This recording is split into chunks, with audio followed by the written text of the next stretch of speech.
how does reincarnation handle the fact that at a point in history there would have already been one form of life in taking the form of a microbe, for example?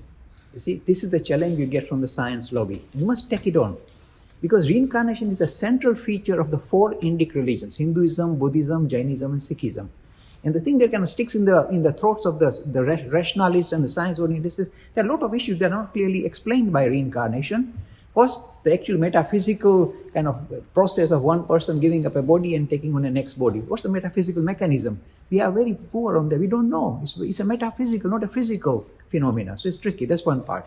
But the other places where I get challenged is this. This is Mr. Takani.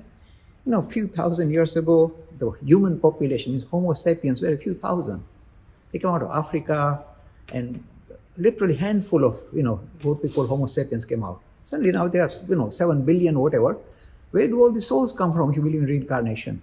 Or where does the journey begin? The answer is this. We know that the ultimate reality is trying to manifest itself by taking on a living form. It starts as a single cell being. Then in order for it to continue progress, it starts to multiply itself. So it starts, asexual reproduction. Then those bits and pieces start to combine together and produce a more complex being, and that becomes sexual kind of reproduction. And that brings in faster evolution. So there's something trying to manifest itself using the human frame. And where do they come from? Right from the start from bacteria, plants, animals, human. So there's a huge mass of life forms coming from the lower end of evolution, coming to the higher end of evolution. So that is why suddenly the mushroom of human population, where do they come from? From animals. See, but I can't believe that. When you look at a lot of humanity today, just check them out. They behave absolutely like beasts. They're like violent.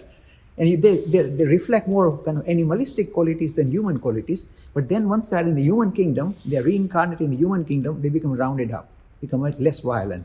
So this is, if you like, the story. And so this idea of why population grows. This is why it grows. It comes from the animal. And it continues. There are trillions waiting to come into the human kingdom. And until these guys who are in the human kingdom, they say, I don't need to be reborn. They'll continue to reborn here, continue to become in society. That's why the population will keep growing. Unless we get a horrendous virus, as we're discovering now, then the population go down for a short time. I don't want that to happen.